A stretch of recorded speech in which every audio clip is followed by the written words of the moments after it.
Okay, so after watching all of the horrible edits that have been submitted to my editing events, 0 out of 10.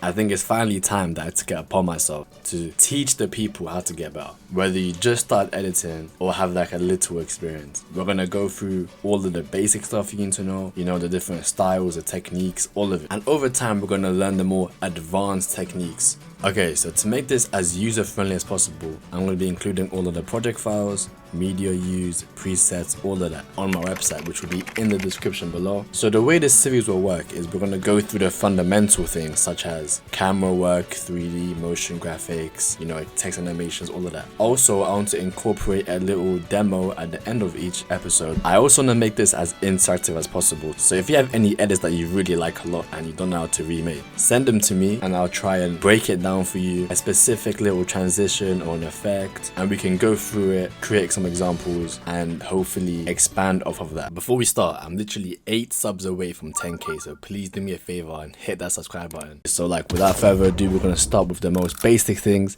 This is as if you've literally never ever opened the app before. When opening After Effects, you're gonna have a blank project, and what we're gonna do now, we're gonna press Ctrl N to create a new composition. In the composition settings, we can change the comp size, the color of the background, the frame rate. These 3 are very important. Well, not really the color, but yeah. So for the comp size, the most notable being 1920 by 1080. This is the standard size used for any 16:9 display. So that's your TVs, monitors, and landscape on your phone. Alternatively, you have 1080 by 1920, which is the opposite. And this is where it covers the entire viewport of the screen if you're on your phone. There are also many other noticeable dimensions such as 3840 over 2160, which is 4K. A lot of 1:1 comps are used, you know, 1K by 1K, etc. This can be used for like logos and such. The comp settings size can be changed whenever you want, so it can always be adapted to your project. Next, we have the frame rate. The most commonly used ones being 24 FPS, which is the standard for cinema and film. This is because it has a slight cinematic look due to the little motion blur it has. 30 FPS or 29.97, which is the standard for After Effects. This is used for TV broadcasts and such. Of course, we have 60 FPS, which is used for high motion content like sports, video games, and live streaming. So in terms of editing, any frame rate can be used in order to have a more stylistic approach. Some editors might opt for a lower frame rate such as 12 to 24, between that range, as it fits more the style of edit that they're going for. In the past, I've used quite a low frame rate for some of my edits, but then I was met with comments saying, "Oh Brando, your edit is lagging, it's lagging." To which I reply saying like it's literally on purpose, like it's lagging on purpose. And this is because lower frame rates could look better for a certain thing. More FPS does not always mean better.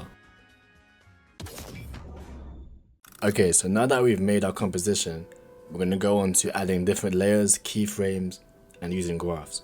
So the main layers we'll be adding are text, solid, light, camera, null objects, shape layers, and adjustment layers. The text is of course, you know, for text. The solid is just a plain color. The light is what we'll be using for 3D later on this episode. Camera for 3D as well, also another episode. Null objects, so we'll be using that a lot with 2D and 3D object. Shape layers we'll be using a lot for motion graphic, and adjustment layers, which we'll be using a lot to add effects to our entire composition.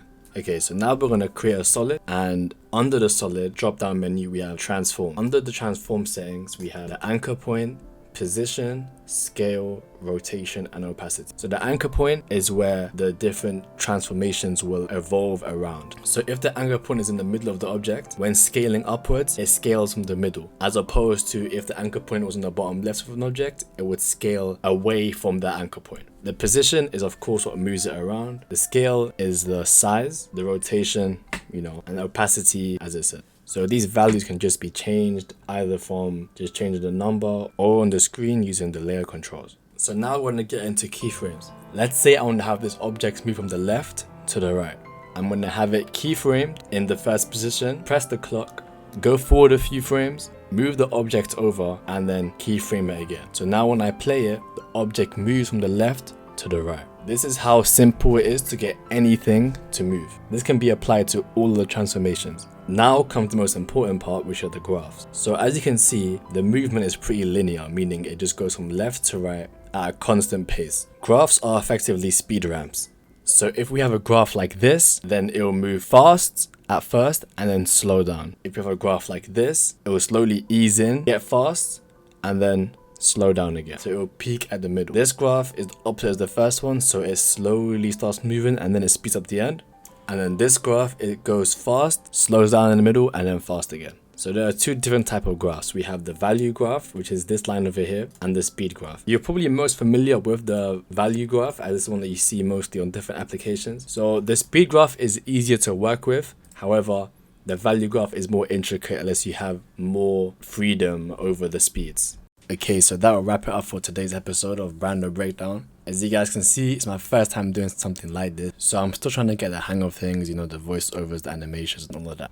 This episode was obviously really simple, you know, if you literally never opened A in your life. But as the episodes go on, we're going to have more technical things, and we're going to actually be breaking down more advanced edits. This series will be more like a class than it is a tutorial. I felt like I want to just like teach how editing works instead of just saying do this. It's better to have an understanding than to just follow a recipe, you know. As we didn't go through anything crazy today, there's no need for a demo, but for those that are still watching to the end of this video, I'm going to make my Brando bundle pack on my website for free if you use the code BREAKDOWN at checkout. So this pack contains my project files, some presets, some overlays, all the good stuff. So if you want to do that, you can. Anyway, thank you for watching. Make sure you like, comment, and subscribe. And also let me know if you have any questions that you want answered in the next episode.